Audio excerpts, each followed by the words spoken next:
Hello students, आज मैं आपके साथ एक पूरी रीडिंग सॉल्व करने वाला हूं। जब हम पूरी रीडिंग सॉल्व करेंगे तो हमें बहुत सारी नई चीजें सीखने को मिलेंगी कि स्किमिंग कैसे की जाती है, स्कैनिंग कैसे की जाती है।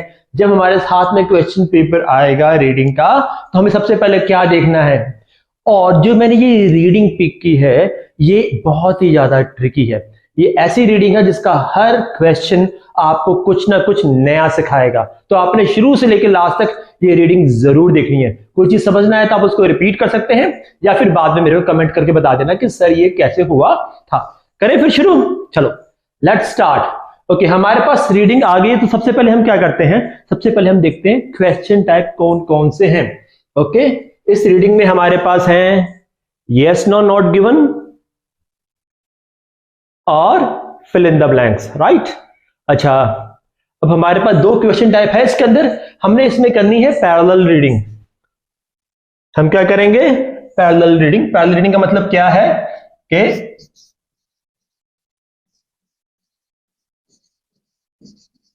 आप हमेशा पैरेलल रीडिंग करेंगे। पैरेलल रीडिंग का मतलब होता है कि हम एक टाइम पर एक से ज्यादा क्वेश्चन को साथ में पिक करेंगे, राइट। अब इसमें क्योंकि यस नो नॉट गिवन और फिल इन द ब्लैंक्स है तो हमें इन दोनों क्वेश्चंस को देखना पड़ेगा।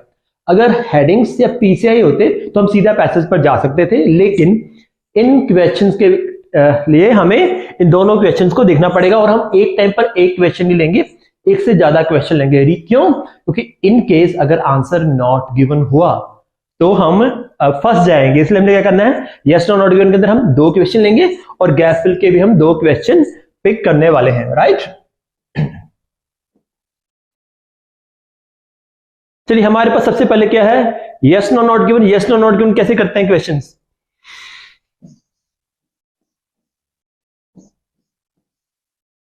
यस नो नॉट गिवन के केस में हम पहले क्वेश्चन को पढ़ते हैं, उसकी डिमांड को समझते हैं, कीवर्ड मार्क करते हैं, उसके बाद स्किमिंग करके लोकेशन पर पहुंचते हैं। जब हम लोकेशन पर पहुंच जाते हैं तो हम करते हैं स्कैनिंग। और जो हमारी स्टेटमेंट है उससे अगर राइटर का व्यू मैच करता है तो हमारा आंसर होता है यस। अगर उस स्टेटमेंट से राइटर का व्यू मैच नहीं करता है तो आंसर होता है नो। इन केस हमें राइटर का व्यू पता ही नहीं चल रहा है तो आंसर क्या हो जाता है, नॉट गिवन। ठीक है, तो ये तो हमारी स्ट्रेटजी थी यस नो नॉट गिवन की। अब जब हम फिल इन द ब्लैंक्स करते हैं उस केस में क्या करते हैं, हम क्वेश्चन को पढ़ते हैं, जो गैप है हम अपनी तरफ से एंटिसिपेट करते हैं कि उसके अंदर क्या आ सकता है, कीवर्ड मार्क करते हैं, फिर हम लोकेशन पर पहुंचते हैं। डोंट वरी, इस सारी चीजों को मैं आपके सामने करके दिखाने वाला हूं, राइट। चलिए शुरू करते हैं।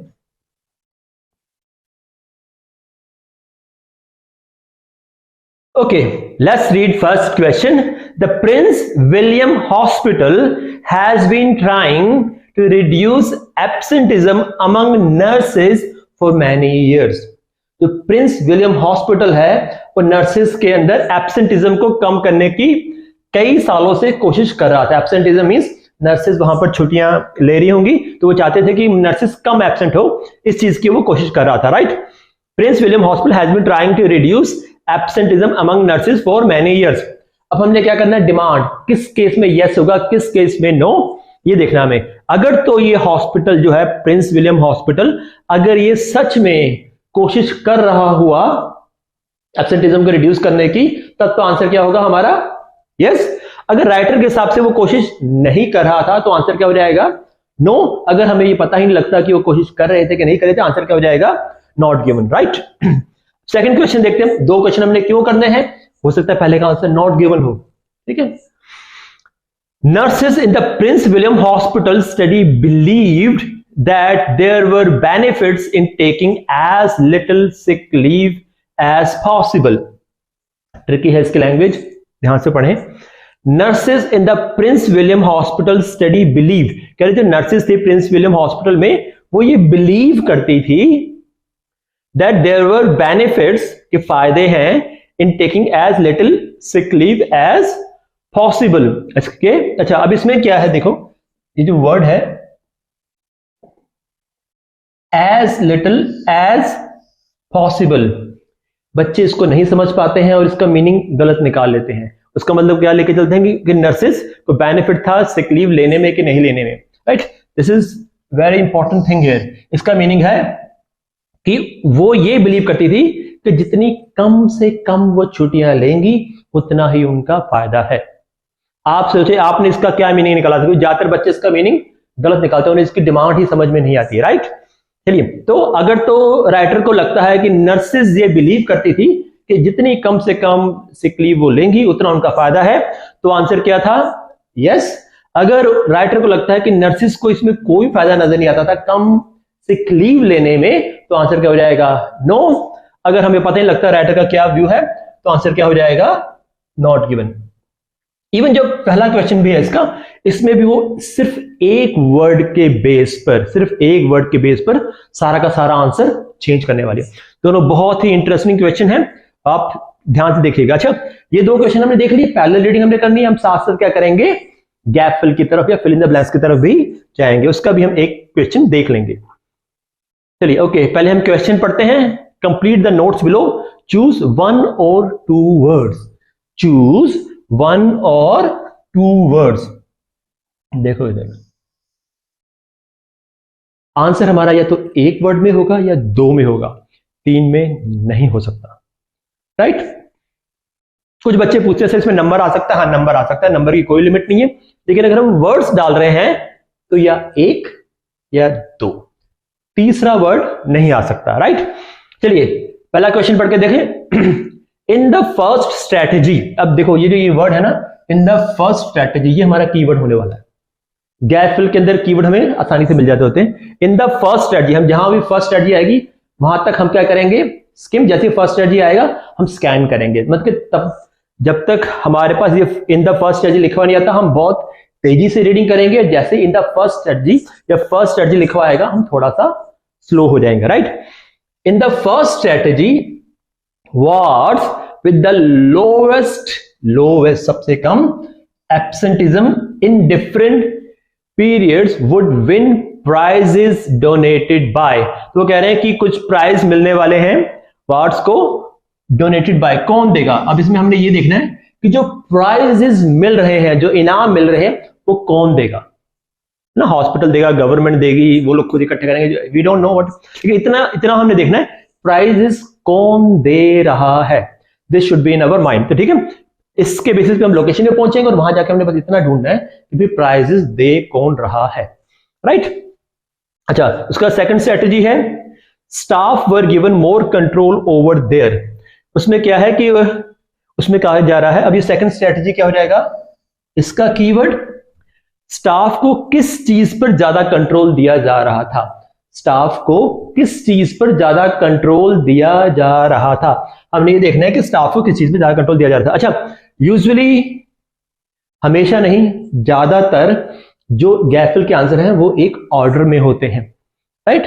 तो हमें ये देखना होता है कि हाँ एक ऑर्डर में है, लेकिन कभी कभी क्या होता है, कभी कभी वो ऑर्डर नहीं होते, इसलिए मैंने दूसरा क्वेश्चन भी साथ ही देख लिया है। हालांकि इसमें तो हमें पता लग रहा है फर्स्ट स्ट्रेटजी सेकंड स्ट्रेटजी, तो ये तो ऑर्डर में ही होगा, पहले फर्स्ट स्ट्रेटजी डिस्कस करेंगे फिर उसका सेकंड करेंगे।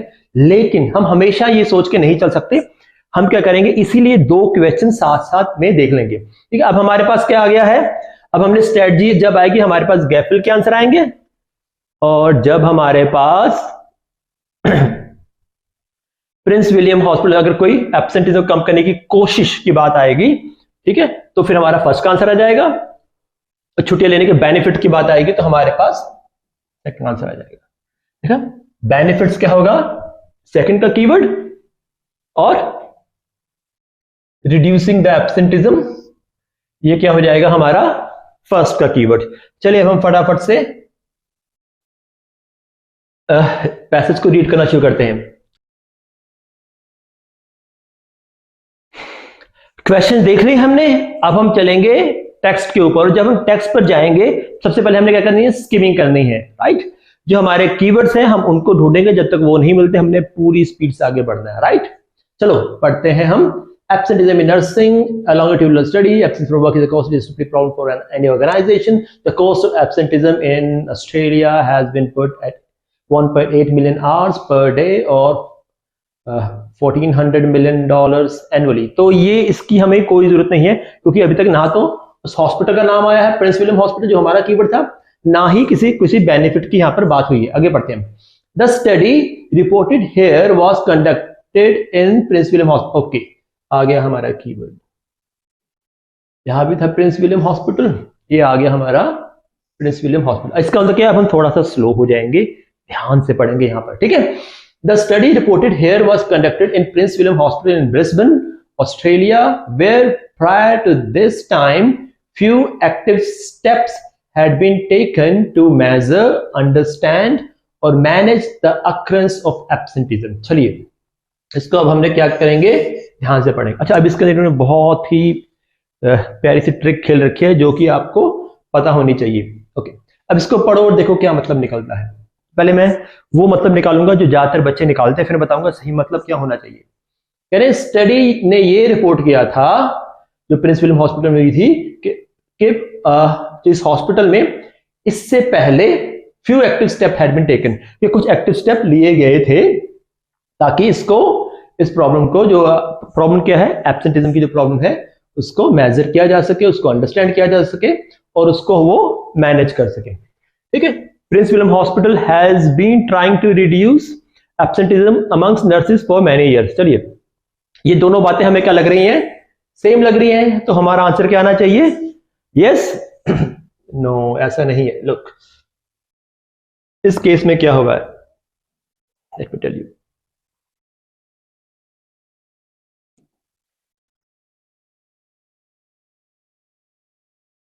चलिए, अब मैं आपको बताता हूं यहां पे उन्होंने क्या ट्रिक खेली है हमारे साथ। उन्होंने हमारे साथ ट्रिक खेली है वो है फ्यू और अ फ्यू का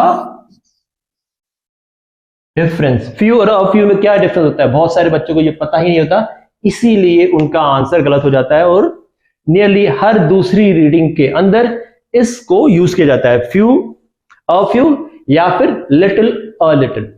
अब जो अ फ्यू है वो तो सम, थोड़ा, जो हम यूज करते हैं वही मतलब है, same is with a little, थोड़ा सा, राइट। जो फ्यू है इसका मतलब है ना के बराबर, नेग्लिजिबल। हम पूरा ना नहीं कह रहे हैं, जीरो नहीं कह रहे हैं, लेकिन ये तकरीबन तकरीबन जीरो के पास बात पहुंच रही है, इसका मतलब नेग्लिजिबल है, बिल्कुल ही ना के बराबर, इसको हम कहते हैं फ्यू। अच्छा, इसी तरह से अगर कहीं लिटिल लिखा होगा तो उसका मतलब भी क्या होगा, ना के बराबर। अ लिटिल का मतलब होगा थोड़ा सा। अच्छा, अब ये लिटिल और अ लिटिल, लिटिल और फ्यू में क्या फर्क है, अगर तो काउंटेबल है तो वर्ड यूज होता है फ्यू, अगर तो जिस चीज की बात हो रही है उसको काउंट किया जा सकता है तो वर्ड यूज होता है फ्यू। अगर वो काउंटेबल नहीं है, जैसे कि हवा, इस तरह की कोई चीज है जिसको काउंट नहीं किया जा सकता, हवा या पानी, वाटर और एयर, इस तरह की चीज, तो वहां पे क्या लगाते हैं, लिटिल। अगर काउंटेबल है तो लगाते हैं few. For example, I would like to have a few glasses of water, I would like to have a little water, right. चलिए, अब देखो इधर क्या लिखा है उन्होंने, let me come back to my question. Prince William hospital has been trying to reduce absentees among nurses for many year. कह रहे वो कोशिश कर रहे थे, काफी समय से कोशिशें उनकी हो रही थी। यहां पे वो क्या कह रहे हैं, जो उनकी कोशिशें थी वो क्या थी, few active steps. Few active steps का मतलब क्या, नेग्लिजिबल, ना के बराबर कोशिशें थी उनकी, राइट। तो अब हमारा आंसर क्या आ जाएगा, जो पहले हमें लग रहा था यस, अब आंसर क्या बन गया हमारा, नो। 95% बच्चे इसके अंदर यस लिख के आते हैं। तो आपको पता लगा डिफरेंस, आज एक नई चीज पता लगी आपको, फ्यू और अ फ्यू का डिफरेंस। तो अगर आपको पसंद आया है ये अपना जो आपको समझाया जा रहा है, तो please like this video. Okay, now let's move to third question. अब हमने यहां तक देख लिया, अब हम जो थर्ड क्वेश्चन है उसको भी साथ साथ पढ़ लेंगे, क्योंकि एक का आंसर हमारे पास आ गया है। Just over half the nurses in the 1986 study believe that management understood the effects that shift work had on them। कह रहे हाफ से थोड़ी सी ज्यादा नर्सेस जो 1986 में स्टडी हुई थी उसमें उन्होंने बिलीव करती थी कि जो मैनेजमेंट है उनको समझ में आते हैं कि शिफ्ट वर्क के उन पर क्या इफेक्ट होते हैं। ठीक है, इसमें जो मेन वर्ड है, भाई मैनेजमेंट समझ रही है कि नहीं समझ, अगर तो मैनेजमेंट समझ रही है, अंडरस्टूड द मेन वर्ड, अगर तो राइटर को लगता है मैनेजमेंट समझ रही है, आंसर है यस। अगर राइटर को लगता है मैनेजमेंट नहीं समझ रही है तो आंसर क्या है, नो। अगर हमें ये पता नहीं लग रहा कि राइटर क्या समझ रहा है, सॉरी राइटर को क्या लग रहा है, तो आंसर क्या हो जाएगा, नॉट गिवन, राइट। चलिए अब हम क्या करेंगे, फिर से अपनी स्किमिंग शुरू कर देंगे। हमारे पास एक आंसर तो आ गया है, अब हम आगे बढ़ते हैं ना। द स्टडी रिपोर्टेड हियर, अब हमने इसमें क्या ढूंढना है, बेनिफिट्स, और दूसरा मैनेजमेंट उनके ऊपर जो असर हो रहा है उसको समझता है कि नहीं समझता है, right. The study reported here was conducted in hospital basement where prior this active step had been taken to measure, understand और manage the occurrence of absenteeism. A prevalent attitude among many nurses in the group selective study was there was no reward or recognition for not utilizing the paid sick leave until we allowed them. Therefore, they believe that they may as well take days off sick or otherwise. Wonderful. अब हमारे पास आ गया है हमारा word. यहाँ पे वो क्या बता रहे हैं, वो क्या कह रहे हैं, अब जो नर्सेस में क्या एटीट्यूड था कि कोई रिवॉर्ड तो है नहीं सिक लीव ना लेने का, कह रहे कोई रिवॉर्ड तो है नहीं, तो हमें क्या करना चाहिए, therefore they believe they may as well take the days off sick or otherwise।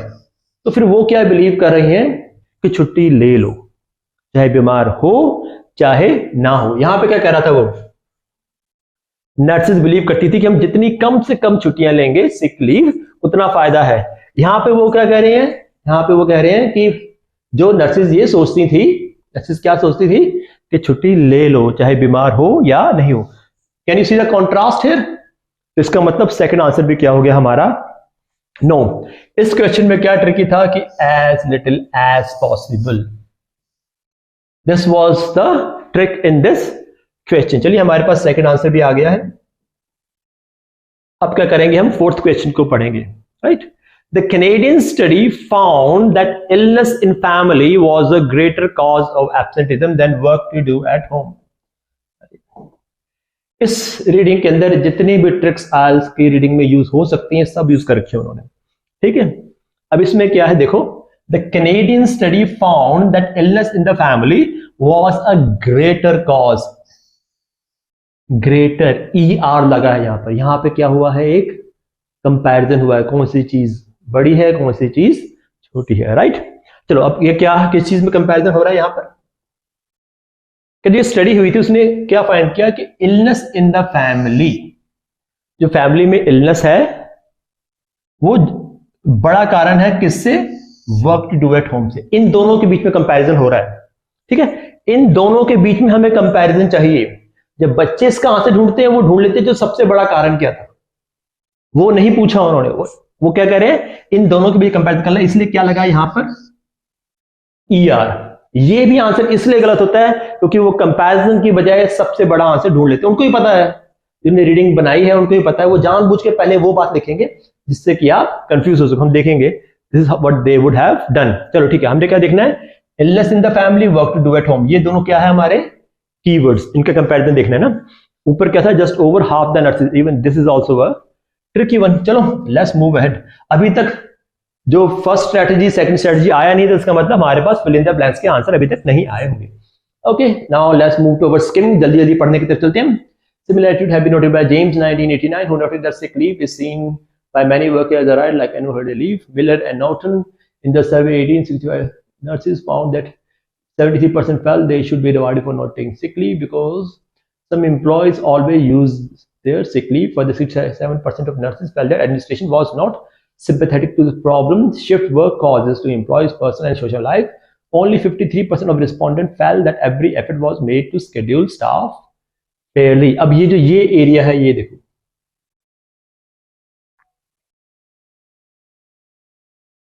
वहां से देखो, जो बच्चे कीवर्ड पिक करते हैं वो क्या पिक करते हैं, ये just over half the nurses, वो क्या करते हैं, just over half the nurses. Half का मतलब क्या हो गया, 50%। वो कहते हैं 50% के जो आसपास कोई चीज होगी वो उसको पिक कर लेते हैं, उनको भी पता है ये चीज है, इसलिए उन्होंने यहां पे क्या लिखा है वर्ड 53%। क्या लिखा है, अगर आपने ये कीवर्ड पिक किया है आपको ये लाइन इसका आंसर लगेगी, और जब ये लाइन आपको आंसर लगेगी तो आपका आंसर क्या आएगा, नॉट गिवन। जबकि ये कीवर्ड नहीं है, कीवर्ड क्या होना चाहिए, उनको समझ में आता था कि नहीं आता था। तो this is again a trick that has been used. चलो असल में क्या होना चाहिए, कहां से आंसर आना चाहिए हमारा, यहां से ऊपर से। Okay. Further, 67% of nurses felt that administration यहां पे मैनेजमेंट का उन्होंने सिनोनिम यूज किया है, एडमिनिस्ट्रेशन वॉज नॉट सिंपैथेटिक। कह रहे एडमिनिस्ट्रेशन को सिंपैथी नहीं थी। यहां पे क्या कह रहा है, वो उनकी प्रॉब्लम को समझ रहे हैं, और यहां पे क्या कह रहा है कि उनको सिंपैथी नहीं थी। ये कितनी परसेंट है? 67%। 67 भी 50 से ऊपर ही होता है, 67 50 से ऊपर ही होता है। तो यहां पे वो क्या कह रहे हैं कि नर्सिस की जो प्रॉब्लम थी मैनेजमेंट को समझ में आ रही थी, जबकि यहां पे क्या कह रहे हैं 67 को लगता था कि उनको कोई उनसे सहानुभूति नहीं है, कोई सिंपैथी नहीं है। Again we have a contrast in front of us, तो आंसर वुड बी नो। जबकि बच्चे इस 53% को देखकर इसका आंसर क्या लगा देते हैं? Not given. सो जितनी भी ट्रिक्स हो सकती है ना रीडिंग के अंदर, इस रीडिंग में उन्होंने सारी की सारी यूज कर रखी। ओके, आई होप आपको यहां तक सब समझ में आ रहा होगा, और ये वीडियो आपकी काफी हेल्प करने वाला है। Make sure you subscribe our channel. चलिए अब हम 5th क्वेश्चन देख लेते हैं। In relation to management attitude to absenteeism, the study at the Prince William Hospital found similar results to the 1989 studies. Wonderful, ये बढ़िया है। कह रहे हैं कि इसी in relation to management attitude को जो स्टडी हुई थी प्रिंस विलियम की, उसको सिमिलर रिजल्ट मिले थे। अब इसमें क्या है? This is going to be our reason for yes not given. क्या सिमिलर रिजल्ट थे हमारी स्टडी के और ये जो 1989 में कोई और स्टडी हुई थी? अगर तो दोनों के रिजल्ट सिमिलर है, आंसर है यस। अगर दोनों के रिजल्ट सिमिलर नहीं है तो आंसर है नो। और इन केस हमें पता ही नहीं चल रहा कि राइटर के हिसाब से दोनों के रिजल्ट सेम है या नहीं है, सिमिलर है या नहीं है, तो आंसर क्या हो जाएगा? Not given, right. चलिए अब हमने क्या ढूंढना है? हमने ढूंढना है कंपैरिजन इलनेस इन फैमिली का, और या फिर हमने देखना है जो दूसरी स्टडी है उसके आपस में सिमिलैरिटी है कि नहीं है। ये चीज आपके माइंड में होनी चाहिए, तभी आप स्किम जल्दी से कर सकते हैं। चलिए let's move head. Another longitudinal study of nurses working in 2 Canadian hospitals, Hackett batch again examine the reason why nurses took absence from the work. The most frequent reason stated for absence was minor illness to self. Other cause in decreasing order of frequency were illness in family. हमारे keyword आ गए हैं, right. हमारे keyword आ चुके हैं कौन से? Illness in the family और work to do at home. अब हमारे कीवर्ड आ गए हैं तो अब हम क्या हो जाएंगे? स्लो हो जाएंगे। लुक, लेकिन उससे पहले देखो इन्होंने क्या ट्रिक यूज किया। इन्होंने क्या लिख दिया है? The most frequent reason stated for absence was minor illness to self. जो मोस्ट फ्रीक्वेंट रीजन क्या था? Minor illness to self. अब यहां पे बच्चे देखते हैं माइनर इलनेस टू सेल्फ तो लिखा ही नहीं हुआ, तो फिर वो आंसर क्या कर देते हैं? इसके बेसिस पर नॉट गिवन कर देते हैं। वैसे भी अभी तक आंसर क्या है? नो नो नो आ रहे। बच्चों को थोड़ा सा ना डेस्परेशन भी होना शुरू हो जाती है, कितने नो आ गया, बगदा आंसर यस या नॉट गिवन होना चाहिए। And they are playing on that fear, उसी फियर पर ये लोग प्ले कर रहे हैं। जबकि आंसर किस में आना है? अगली लाइन में आना है। कह रहे other causes in decreasing order frequency. बाकी जो रीजन है डिक्रीजिंग ऑर्डर फ्रीक्वेंसी में क्या है? Illness in the family. सबसे पहला आ गया हमारा family social function, work to do at home. Work to do at home इसका मतलब इलनेस इस फैमिली जो है हायर लेवल पर है, work to do at home उससे लोअर लेवल पर है। यहां भी क्या कह रहे थे? इलनेस इन फैमिली क्या था? ग्रेट था, work to do at home जो था उससे कम था। दोनों बातें क्या हो रही है? हमारी मैच हो रही है। तो इसका आंसर क्या बनेगा? हाँ, अगर आप इससे पहले वाली लाइन पे चले जाएंगे जो कि उन्होंने ट्रैप सजा कर रखा हुआ आपके लिए, तो आंसर आपका क्या निकल के आएगा? Not given, right. अब बड़े आगे है, देखिए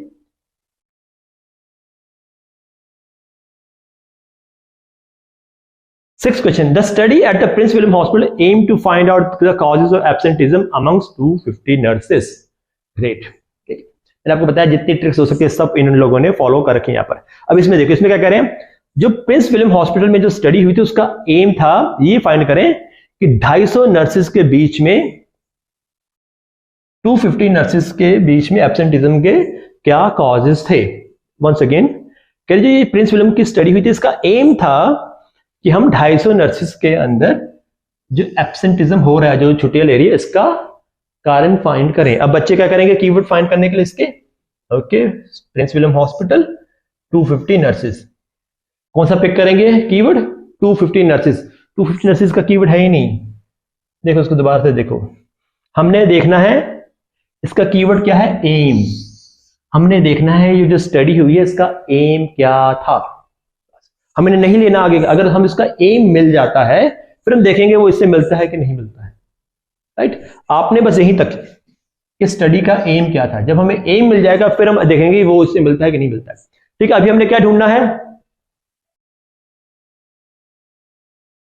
हाँ, दो स्टडीज के सिमिलर रिजल्ट आए थे कि नहीं आए थे, और दूसरा ये जो स्टडी हुई थी इसका एम क्या था, this is what we are going to find. हाँ, अगर कहीं पे लिखा गया फर्स्ट स्ट्रेटजी तो फिर हम गैप फिल के आंसर ढूंढना शुरू कर देंगे, राइट। चलिए, दिस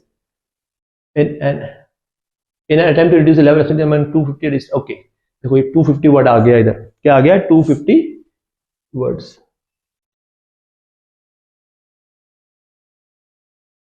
ये डाला ही इसलिए गया है ताकि आपको ये लगे कि ये दोनों के दोनों क्या है, सेम है, और आप आंसर डाल दो यस। अच्छा, ये इस बीच वाला उसकी तो बात ही नहीं हुई कहीं पे, तो फिर इसका आंसर तो नॉट गिवन होना चाहिए। माइंड में रख लेते हैं नॉट गिवन बनता होगा इसका आंसर, वैसे अभी तक आया ही नहीं है ना।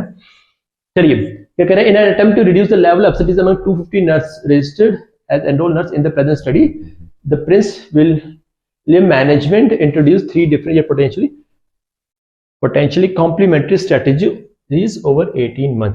एम क्या है स्टडीज का, इस स्टडी का एम क्या है, देखो स्टडी का एम है in an attempt to reduce the level of absenteeism. क्या एम है, एब्सेंटीज्म को कम करना। 250 नर्स का जो है 250 नर्स, ये सिर्फ क्या है हमारा कीवर्ड, इसका एम क्या है, क्या एब्सेंटीज्म का लेवल रिड्यूस हो सकता है कि नहीं। इसमें क्या क्वेश्चन देखो क्या एम बताया हुआ है, कॉजेज, क्या एम बताया यहां पर कॉजेज, और यहां पे क्या एम है, reduce the level, reduce the level find causes, reduce the level find causes, दोनों बातें आपस में मेल नहीं खाती हैं। इसका आंसर क्या होगा, नो। जबकि बच्चे क्या आंसर लिखते हैं यस, क्यों, क्योंकि उनको 250 वर्ड मिलता जुलता नजर आ जाता है, बाकी सारे वर्ड भी आप मिलाओगे सारे वर्ड मिल रहे होंगे इसके अंदर, राइट। ठीक है, और अभी जो हमारा ऊपर वाला है जो कंपैरिजन हुआ था स्टडी के अंदर, उसमें तो कोई सिमिलैरिटी की बात हुई नहीं है, तो फिर इसका आंसर नॉट गिवन होना चाहिए, बट लेट्स सी क्या पता आगे वो बात हो जाए। The study at the Prince William hospital involve changes in management practice. अब हमने क्या देखना 7 के अंदर, क्या मैनेजमेंट प्रैक्टिसेस के अंदर चेंज आए थे कि नहीं आए थे, क्या मैनेजमेंट प्रैक्टिसेस के अंदर चेंज आए थे कि नहीं आए थे। अगर तो चेंजेस आए हैं आंसर हमारा यस, अगर चेंजेस नहीं आए हैं आंसर हमारा नो। इनके हमें पता ही नहीं लग रहा राइटर के हिसाब से चेंजेस आए हैं कि नहीं आए, तो आंसर क्या हो जाएगा, नॉट गिवन। चलिए आगे बढ़े, इसी पैराग्राफ से आंसर आ जाएगा हमारा, इसमें हो गया था ना। ठीक है, the Prince William management introduce 3 different yet potentially complementary strategies. Management ने क्या की थी, 3 स्ट्रेटेजीज अप्लाई की थी।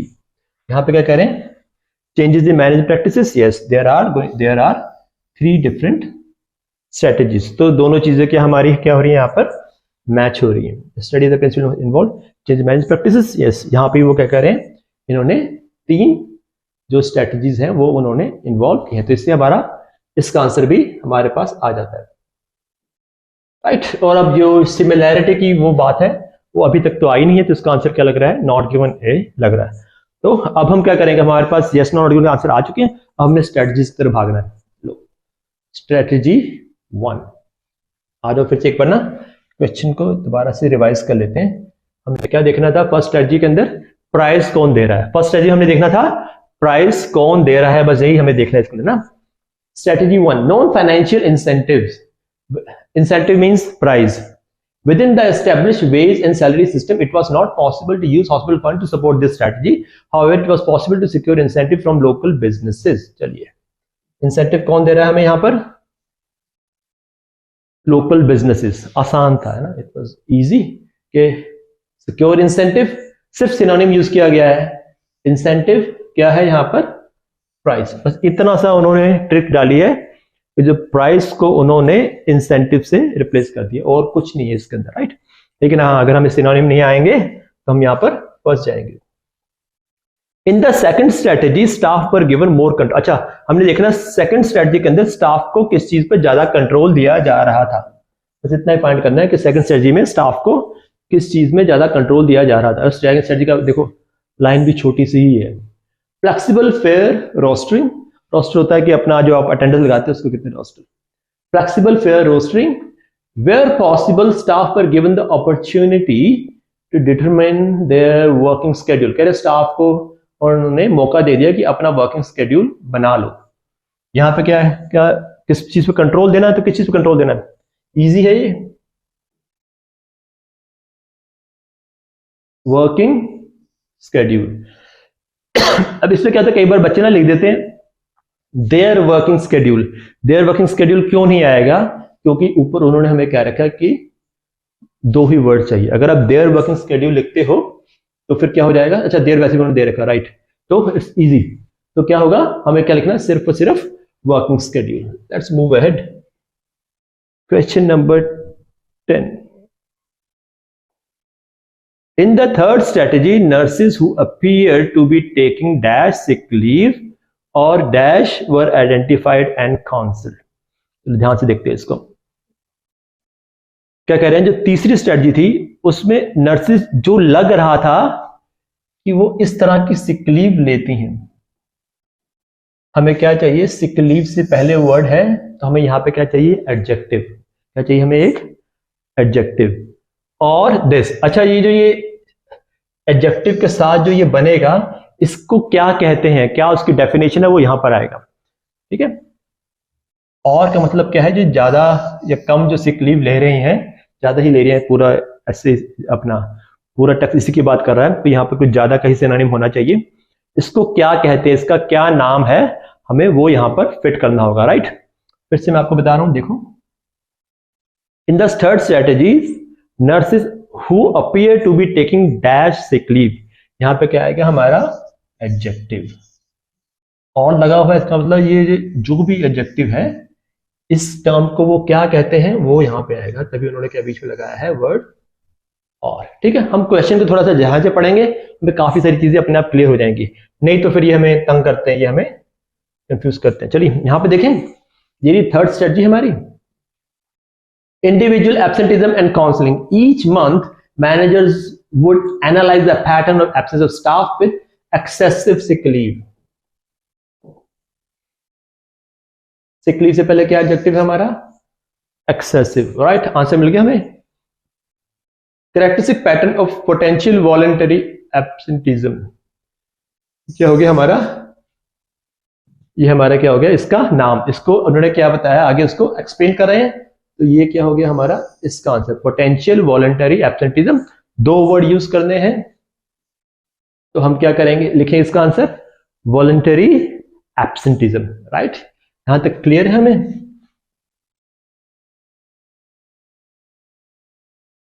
Okay, initially there was a dash percent decrease in absenteeism. Okay, अब ये भी एक ट्रिक है इसके अंदर भी, अमेजिंगली देखिए उधर क्या कह रहा है, initially there was a dash percent decrease in absenteeism. करें इतने परसेंट की एब्सेंटिज्म में डिक्रीज हुई थी, क्या बताना हमने, कितने परसेंट की एब्सेंटिज्म में डिक्रीज हुई थी, वो परसेंटेज हमने यहां पे लिखनी है। Okay, the first strategy was considered ineffective and stop, the second strategy third strategy resulted in better. ये देखना जो स्ट्रेटजीज थी इससे कौन सी चीज बेटर हुई है, हमने क्या देखना है, इन स्ट्रेटजी से कौन सी चीज बेटर हुई है ना। एक तो इसमें ये आएगा, इसमें हमें देखना है कितने परसेंट की डिक्रीज आई है यहां पर, right. Okay, result absence rate for 6 months prior to incentive scheme range from 3.69% to 4.32%. In the following 6 months, they range between 2.8% and 3.96%. This represents a 20% improvement. However, analyzing the absence rate on a year-to-year basis, the overall absence rate was 3.60% the first year, 3.43% in the following year. This represents a 5% decrease from the first to second year in the study. अब यहाँ पे अब पढ़ें इसको और सोचो क्या answer होगा, थिंक। ठीक है, जो भी आंसर आपके माइंड में आता है उसको लिख लो। ज्यादातर बच्चे इसका आंसर क्या निकालते हैं, 5%। क्यों, है ना, लास्ट में जाके वो क्या बता रहे हैं कितना डिक्रीज हुआ है 5%, लेकिन ये आंसर गलत है। क्यों, लुक हियर, मैं आपको आई एम टेलिंग यू कि जितनी भी ट्रिक्स और होती हैं सारी की सारी इसी रीडिंग में उन्होंने प्ले करके। यहाँ पे एक एडवर्ब है, क्या कह रहा है ये एडवर्ब, इनिशियली, शुरू में क्या डिक्रीज हुआ, ओवरऑल नहीं पूछ रहे वो, कह रहे शुरू में कितने परसेंट डिक्रीज हुआ था, शुरू में कितने परसेंट डिक्रीज हुआ था। देखो यहाँ पर ये डिक्रीज तो 2 साल में हुआ है, शुरू में कितने परसेंट डिक्रीज हुआ था, देखो 6 मंथ में, 6 मंथ में कितने परसेंट डिक्रीज हुआ है 20%, 20% इंप्रूवमेंट हुई, 20% डिक्रीज हुआ है, इसका आंसर क्या होगा 20%, जबकि 90% बच्चे क्या आंसर लिखते हैं 5%, राइट। सिर्फ और सिर्फ एक इस वर्ड के डिफरेंस से देखो कितना इंपॉर्टेंट है क्वेश्चन को डिटेल में ध्यान से पढ़ना। एक एडवर्ब की वजह से हमारा आंसर चेंज हो जाता है। लाइक जितनी बार भी रीडिंग दी जाती है ये बच्चों बता भी जाए तब भी, उसके बाद भी ये जब दूसरी बार रीडिंग करने बैठते हैं फिर इसके अंदर जो है गलती हो जाती है, राइट। चलिए हमारा ये आंसर आ गया। अब हमने क्या देखना है कि कौन सी चीज बेटर हुई है हमारे पास। The non financial incentive scheme did appear to assist control absenteeism in short term. As the scheme progresses, it became harder to secure prize. This contributed program losing momentum and finally ceasing. चलो भाई ये तो हो गया, जो अपनी first वाला scheme थी वो तो बंद कर दी उन्होंने। There were mixed results across wards as well. For example, in ward staff who had long term genuine illness, there was little chance of winning them. Some experienced staff on the ward were disempowered.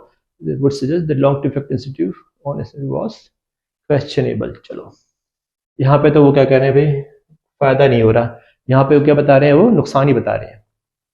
Over the time of the study staff were given a larger degree of control in the rules, ये जो हमारी दूसरी study strategy थी, this led to significant improvement in communication. This led to significant improvement in communication, इसका answer क्या है communication, right. So this is going to be the answer. और even most of the cases बच्चों से ये answer भी नहीं निकलता है। What answer do they get is